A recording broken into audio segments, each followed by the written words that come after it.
കർത്താവിൽ പ്രിയരെ, എൻ്റെ വന്ദനം. നമ്മുടെ അല്പസമയത്തെ ധ്യാനത്തിനായി ലൂക്കോസ് എഴുതിയ സുവിശേഷം 21 അധ്യായം 10 മുതൽ 11 വരെ. Luke chapter 21 words 10 to 11. പിന്നെ അവൻ അവരോട് പറഞ്ഞത്, ജാതി ജാതിയോടും രാജ്യം രാജ്യത്തോടും എതിർക്കും. വലിയ ഭൂകമ്പവും ക്ഷാമവും മഹാവ്യാധികളും അവിടെ ഉണ്ടാകും. ഭയങ്കര കാഴ്ചകളും ആകാശത്തിൽ മഹാലക്ഷ്യങ്ങളും ഉണ്ടാകും. പ്രിയപ്പെട്ടവരെ, ഇവിടെ വായിച്ച വേദഭാഗത്തിൽ പറഞ്ഞതുപോലെയല്ലേ ഈ കാലഘട്ടത്തിൽ സംഭവിച്ചു കൊണ്ടിരിക്കുന്നത്? എന്നാൽ നേതാക്കൾ, രാഷ്ട്രത്തലവന്മാർ ആരും പറയാത്ത മറ്റൊരു പ്രതിസന്ധിയെപ്പറ്റി നിങ്ങളുടെ ശ്രദ്ധയിൽ ഓർമ്മപ്പെടുത്താനാണ് ഞാൻ ഇന്ന് ആഗ്രഹിക്കുന്നത്. അത് എണ്ണയല്ല, ഓയിലല്ല, പണമല്ല, രാഷ്ട്രീയമല്ല, രൂപയുടെ മൂല്യത്തകർച്ചയല്ല. ആരും ശ്രദ്ധിക്കാത്ത, പ്രാധാന്യം കൊടുക്കാത്ത ഒന്നാണ്. എന്നാൽ സാധാരണ മനുഷ്യരുടെ ജീവിതത്തെ ബാധിക്കുന്ന ഒന്നാണ് ഭക്ഷണം, ഫുഡ്. നമ്മുടെ ഓരോരുത്തരുടെയും അടുക്കളയിൽ, നമ്മുടെ തീന്മേശയിൽ, ഡൈനിങ് ടേബിൾ വരുന്നത് എന്താണത്? ക്ഷാമം, ഭക്ഷണത്തിലുള്ള ക്ഷാമം. ഓരോ ദിവസവും നമ്മുടെ വീടുകളിൽ വേണ്ടത് അരി, വെജിറ്റബിൾ, പാൽ, റൊട്ടി, ഇറച്ചി, ഇങ്ങനെ പല വക സാധനങ്ങളുണ്ട് ദൈനംദിന ജീവിതത്തിൽ നമുക്ക് ആവശ്യമുള്ളത്. യേശു നമ്മോട് പറഞ്ഞത് എന്താണ്? അവസാന നാളുകളിൽ യുദ്ധവും യുദ്ധത്തെ പറ്റിയുള്ള കേൾവിയും ഉണ്ടാകുമെന്നാണ്. ഭൂമികുലുക്കവും ക്ഷാമവും പലയിടത്തും ഉണ്ടാകുമെന്നാണ്. മനുഷ്യർ വിചാരിച്ചു ഇതൊക്കെ സാമ്പത്തികമായി പിന്നോക്കമുള്ള പാവപ്പെട്ട രാജ്യങ്ങളെയാവും, അവിടെയുള്ള മനുഷ്യരെയാവും ഇതൊക്കെ ബാധിക്കുന്നത് എന്നാണ്. ചരിത്രത്തിൽ അപ്രകാരമാണ് പറയുന്നത്. ലോകത്തിൻ്റെ മറ്റൊരു ഭാഗത്തും ഇങ്ങനെയുള്ള പ്രതിസന്ധികൾ ഉണ്ടാകില്ല എന്ന് മനുഷ്യർ വിചാരിച്ചു. എന്നാൽ എന്താണ് ഈ കാലഘട്ടത്തിൽ സംഭവിച്ചത്?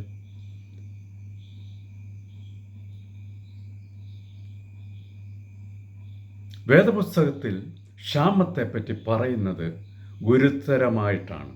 കാരണം മനുഷ്യർ സാധാരണ മറന്നു പോകുന്ന ഒന്നുണ്ട്. നമ്മൾ ചിന്തിക്കും പോലെ നമ്മൾ അത്ര ബലവാന്മാരല്ല എന്ന തിരിച്ചറിവാണ് ഇവിടെ ഉണ്ടാകുന്നത്. ആയിരക്കണക്കിന് മനുഷ്യരെ പ്രതീക്ഷിക്കാത്ത സ്ഥലങ്ങളിലാവാം, സമ്പന്ന രാജ്യങ്ങളിലാവാം. ആധുനിക കാലം വളരെ സമ്പന്നമാണ്, കംഫർട്ടബിളാണ്. പഴയ കാലവുമായി നോക്കുമ്പോൾ വളരെ ഈസി ലൈഫാണ്. നമ്മൾ സൂപ്പർ മാർക്കറ്റിൽ പോകുന്നു, അവിടെ ഷെൽഫ്സ് ഒക്കെ ഫുള്ളാണ്. ഭക്ഷണം ഫോണിൽ ഓർഡർ ചെയ്യുന്നു, അത് വാതിക്കലെത്തുന്നു. നമ്മൾ റെസ്റ്റോറൻറ്റുകളിൽ പോകുന്നു, മെനു കാർഡ് നോക്കുന്നു, വേണ്ടതൊക്കെ അവിടെ കിട്ടും. ഒരു അലച്ചിലുമില്ല. ജീവിതം സുഖകരം, മനോഹരം, വെരി കംഫർട്ടബിൾ ലൈഫ്.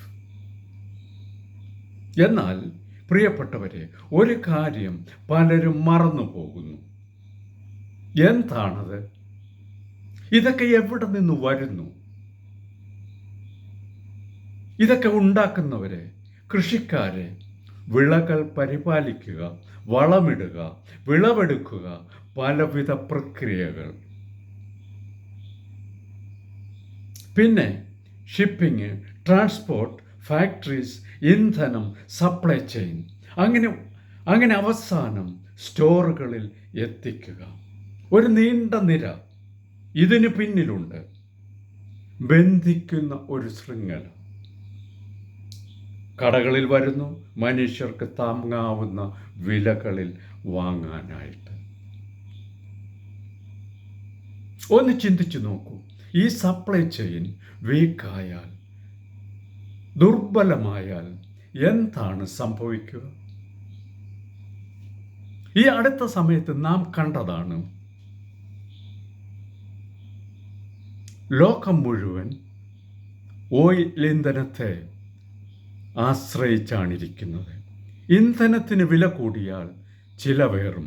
എല്ലാത്തിനും ജനജീവിതത്തെ അത് ബാധിക്കും. കുറച്ച് കാലത്തിന് മുമ്പ്, മാസങ്ങൾക്ക് മുമ്പ് ഗ്യാസിൻ്റെ ഒരു ഷോർട്ടേജ് വന്നപ്പോൾ നാം ഒക്കെ അനുഭവിച്ചതാണ്.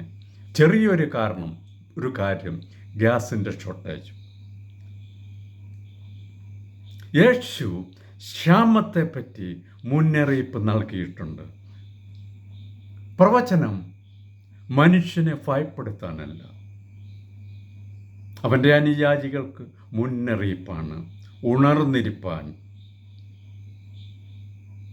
ഉണർന്നിരിക്കുന്നതും ഭയന്നിരിക്കുന്നതും തമ്മിൽ വ്യത്യാസമുണ്ട്.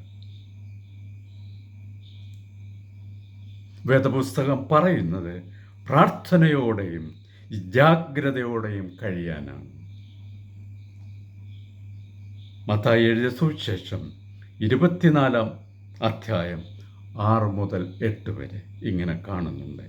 Matthew chapter 24, 6-8. നിങ്ങൾ യുദ്ധങ്ങളെയും യുദ്ധശ്രുതികളെയും കുറിച്ച് കേൾക്കും. ചഞ്ചലപ്പെടാതിരിപ്പാൻ സൂക്ഷിച്ചുകൊള്ളുവിൻ. അത് സംഭവിക്കേണ്ടതു തന്നെ. എന്നാൽ അത് അവസാനമല്ല. ജാതി ജാതിയോടും രാജ്യം രാജ്യത്തോടും എതിർക്കും. ക്ഷാമവും ഭൂകമ്പവും അവിടെ ഉണ്ടാകും. ക്ഷാമം മനുഷ്യൻ്റെ അഹങ്കാരവും അഹന്തയും തുറന്നു കാട്ടും. രാജ്യം രാജ്യത്തോട് യുദ്ധം ചെയ്യും. അവർക്ക് പട്ടാളമുണ്ട്, അധികാരമുണ്ട്, നൂതന ടെക്നോളജി ഉണ്ട്. എന്നാൽ മഴ പെയ്തില്ലെങ്കിൽ, മഴയില്ലെങ്കിൽ, മണ്ണിൽ വിള കിട്ടിയില്ലെങ്കിൽ, കൃഷി നഷ്ടപ്പെട്ടാൽ ഭക്ഷണം അപ്രത്യക്ഷമാകും. ആ നിമിഷം മനുഷ്യരാശി ഓർമ്മിക്കും ജീവിതം ദുർബലമാണെന്ന്. മനുഷ്യർ മനസ്സിലാക്കും അവർ ഡിപ്പെൻഡൻ്റ് ആണെന്ന്, ആശ്രിതരാണെന്ന് അവർ മനസ്സിലാക്കും.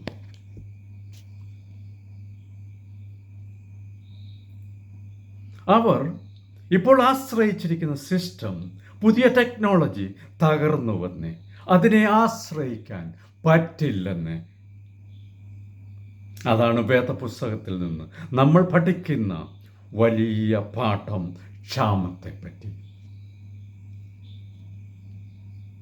ക്ഷാമം എന്താണ് ഓർമ്മപ്പെടുത്തുന്നത്? മനുഷ്യൻ ദൈവം അല്ലെന്ന്. മനുഷ്യർ ദൈവത്തെ വെല്ലുവിളിക്കുന്നു, ചലഞ്ച് ചെയ്യുന്ന ഒരു കാലത്തല്ലേ നാം ഇപ്പോൾ ജീവിക്കുന്നത്? ആർട്ടിഫിഷ്യൽ ഇൻ്റലിജൻസിൻ്റെ കാലത്തല്ലേ നാം ഇപ്പോൾ ജീവിക്കുന്നത്? ഒരു കഥയുടെ ചുരുക്കം ഇപ്രകാരമാണ്. ഒരു ശാസ്ത്രജ്ഞൻ, സയൻറ്റിസ്റ്റ് ദൈവത്തോട് പറഞ്ഞു, ഇനി താങ്കളുടെ ആവശ്യമില്ല.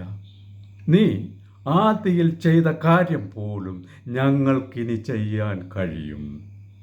നീ മണ്ണ് കുഴച്ച് ശ്വാസമൂതിയല്ലേ മനുഷ്യനെ സൃഷ്ടിച്ചത്.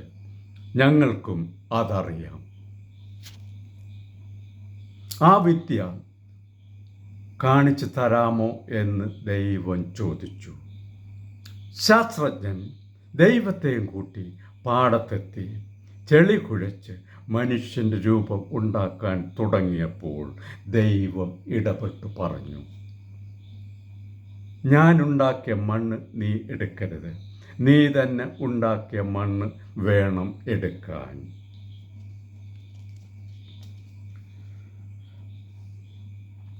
മറ്റുള്ളവരെ തോൽപ്പിക്കാൻ ഇറങ്ങുന്നവരെല്ലാം മറക്കുന്ന ചില സത്യങ്ങളുണ്ട്. ആരും ആരുടെയും സഹായമില്ലാതെയല്ല വളർന്നത് എന്ന സത്യം. ജോസഫിൻ്റെ കാലത്ത് ദൈവം സ്വപ്നത്തിലൂടെ ഓർമ്മപ്പെടുത്തുന്നു. 7 വർഷം സമൃദ്ധിയുടെ കാലം, പിന്നെ 7 വർഷം ക്ഷാമവുമാണെന്ന് ഉൽപ്പത്തി പുസ്തകം 41-ാം അധ്യായത്തിൽ വിശദമായി പറയുന്നുണ്ട്. താല്പര്യമുള്ളവർക്ക് വായിക്കാം. Genesis chapter 41. ജോസഫ് സ്വപ്നത്തിൻ്റെ അർത്ഥം മനസ്സിലാക്കി. അവൻ പരിഭ്രമിച്ചില്ല. അവൻ്റെ വിവേകത്താൽ അത് കൈകാര്യം ചെയ്തു. ധാരാളം ധാന്യം ശേഖരിച്ചു വച്ചു. അങ്ങനെ ജനത്തിന് ക്ഷാമത്തെ അതിജീവിക്കാൻ സാധിച്ചു. ഓർക്കേണ്ടത് എന്താണ്? തയ്യാറെടുക്കുന്നത് വിശ്വാസത്തിന് എതിരല്ല. തയ്യാറെടുക്കുന്നത് ജ്ഞാനമാണ്.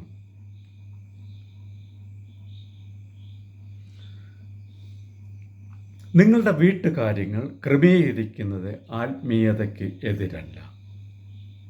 വരാൻ പോകുന്ന വിപത്തിനെ കരുതുന്നത് ആത്മീയതയ്ക്ക് എതിരല്ല. വരാൻ പോകുന്ന മോശ സമയത്തിന് വേണ്ടി തയ്യാറെടുക്കുന്നത് ആത്മീയതയ്ക്ക് എതിരല്ല. നിങ്ങൾ ദൈവത്തെ വിശ്വസിക്കുന്നു, ബുദ്ധിപൂർവം പ്രവർത്തിക്കുന്നു, അത്ര തന്നെ. അതോ നിങ്ങൾ ലോകത്തെ ദൈവം ഇല്ലെന്ന് ഓർത്ത് പരിഭ്രാന്തനാകുമോ? ഇവിടെയാണ് ഒരു വിശ്വാസിയും അവിശ്വാസിയും തമ്മിലുള്ള വ്യത്യാസം. ലോകം പരിഭ്രമിക്കും, കാരണം അതിനൊരു ശരിയായ അടിത്തറയില്ല.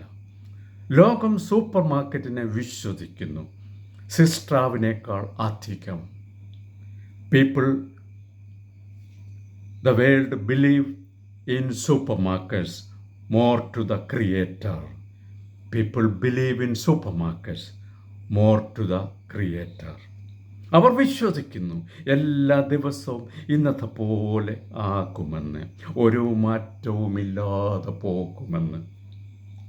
എന്നാൽ തിരുവചനം പറയുന്നു ഇതൊക്കെ കുറേ ദിവസത്തേക്ക്, കുറേ സമയത്തേക്ക് നിൽക്കൂ എന്ന്, പിന്നെ അതൊക്കെ അപ്രത്യക്ഷമാകുമെന്ന്, എല്ലാം താൽക്കാലികമാണെന്ന്.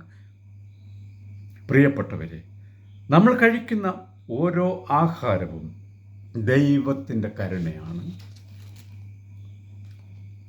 ഓരോ വിളവെടുപ്പും ദൈവത്തിൻ്റെ കൃപയാണ്. ഓരോ ശ്വാസവും ദൈവത്തിൻ്റെ സമ്മാനമാണ്. ചില മനുഷ്യർ അവരുടെ പണത്തിൽ ആശ്രയിക്കുന്നു, മറ്റു ചിലർ അവരുടെ സുഖ സൗകര്യത്തെ ആശ്രയിക്കുന്നു, ചിലർ രാഷ്ട്രീയത്തെ ആശ്രയിക്കുന്നു, ചിലർ വിനോദങ്ങളെ എൻ്റർടൈൻമെൻറ്റ്സിനെ ആശ്രയിക്കുന്നു, ചിലർ ആധുനിക ലോകത്തെ അവർ വിശ്വസിക്കുന്നു. എപ്പോഴും അങ്ങനെ തന്നെ എല്ലാം ഉണ്ടാവുമെന്ന്. എന്നാൽ പെട്ടെന്നൊരു ദിവസം ഇതൊക്കെ ഇല്ലാതായാൽ അവരുടെ വിശ്വാസമൊക്കെ ഇല്ലാതാവും. വിശുദ്ധ വേദപുസ്തകത്തിൽ ഇതേപ്പറ്റി മുന്നറിയിപ്പ് നൽകിയിട്ടുണ്ട്. അവസാന നാളുകളിൽ മനുഷ്യർ സത്യത്തിൽ നിന്ന് അകലെയാക്കുമെന്ന്. എന്നാൽ അവർക്ക് ആത്മീയത വേണം. യാതൊരു പ്രമാണവും അനുസരിക്കാതെ എല്ലാ സുഖ സൗകര്യവും വേണം, എല്ലാ കംഫർട്ടും വേണം, മാനസാന്തരമില്ലാതെ. ഇന്ന് നമുക്കിത് സമൂഹത്തിൽ കാണുവാൻ സാധിക്കും, നമ്മുടെ ചുറ്റും കാണുവാൻ സാധിക്കും. മനുഷ്യർക്ക് ക്രിസ്ത്യാനിയാവണം, യാതൊരു മനസ്സാന്തരവുമില്ലാതെ, മാനദണ്ഡവുമില്ലാതെ, അനുസരണയില്ലാതെ, ക്രൂശില്ലാതെ. അവർ പറയുന്നു അവരുടെ ഇഷ്ടപ്രകാരം ഒരു മാറ്റവുമില്ലാതെ ദൈവം എല്ലാം അംഗീകരിക്കുമെന്ന്. അവരിപ്പോൾ എങ്ങനെയാണ് ആ സിറ്റീസ് ദൈവം എല്ലാം അംഗീകരിക്കുമെന്ന് അവർ വിശ്വസിക്കുന്നു, അവർ കരുതുന്നു. എന്നാൽ യേശു പറഞ്ഞത് എന്താണ്? നമ്മെ പഠിപ്പിച്ചത്, ഓർമ്മപ്പെടുത്തിയത് അതല്ല. യേശു പറഞ്ഞത്, നിങ്ങൾ എന്നെ സ്നേഹിക്കുന്നുവെങ്കിൽ എൻ്റെ കൽപ്പനകൾ അനുസരിക്കുക എന്നാണ്. നിന്റെ കുരിശെടുത്ത് എന്നെ അനുഗമിക്കുക എന്നാണ്. ചിലപ്പോൾ മനുഷ്യർ ദയയുള്ളവരാണ്, ചിലപ്പോൾ സഹിഷ്ണുതയുള്ളവരാണ്, ചിലപ്പോൾ സ്നേഹമുള്ളവരാണ്, ചിലപ്പോൾ ആധുനികരാണ്. എന്നാൽ അവർ മാനസാന്തരം ഇല്ലാത്തവരും ദൈവഭയം ഇല്ലാത്തവരും വിശുദ്ധി ഇല്ലാത്തവരും ആണെങ്കിൽ ഇത് ദൈവത്തിങ്കൽ നിന്നല്ല വരുന്നത്, പിന്നെയോ പിശാചിൽ നിന്നത്രേ. ഇത് ദൈവത്തിങ്കൽ നിന്നല്ല വരുന്നത്, പിന്നെയോ പിശാചിൽ നിന്നാണത്രേ. പിശാച് തുറന്ന പ്രാർത്ഥന ഇഷ്ടപ്പെടുന്നില്ല. സത്യം തിരസ്കരിക്കപ്പെടുന്നവർ, പാപത്തിൽ വിശ്വസിക്കുന്നവർ ആണ് അവന് ആവശ്യം. ഐ റിപ്പീറ്റ്, സത്യം തിരസ്കരിക്കപ്പെടുന്നവർ, പാപത്തിൽ വിശ്വസിക്കുന്നവർ ആണ് അവന് ആവശ്യം. വേദപുസ്തകം വളരെ വ്യക്തമാണ്. സാൽവേഷൻ അഥവാ രക്ഷ ഒരു നല്ല മനുഷ്യനായാൽ കിട്ടില്ല, മതപരമായ കാര്യത്താൽ കിട്ടില്ല, മുടങ്ങാതെ ദേവാലയത്തിൽ പോയാൽ ദേവാലയത്തിലെ അറ്റൻഡൻസ് ഹാജർ കൊണ്ട് കിട്ടില്ല. രക്ഷ, സാൽവേഷൻ യേശുവിൽ നിന്ന് മാത്രമേ പ്രാപിക്കാൻ സാധിക്കൂ. അവൻ്റെ പ്രമാണങ്ങൾ അനുസരിച്ച് ജീവിക്കുന്നവർക്ക് മാത്രം, അവൻ്റെ പ്രമാണങ്ങൾ അനുസരിച്ച് ജീവിക്കുന്നവർക്ക് മാത്രം. എൻ്റെ വാക്കുകൾ അവസാനിപ്പിക്കുന്നു. God bless you all. ദൈവം നിങ്ങളെ എല്ലാവരെയും അനുഗ്രഹിക്കട്ടെ.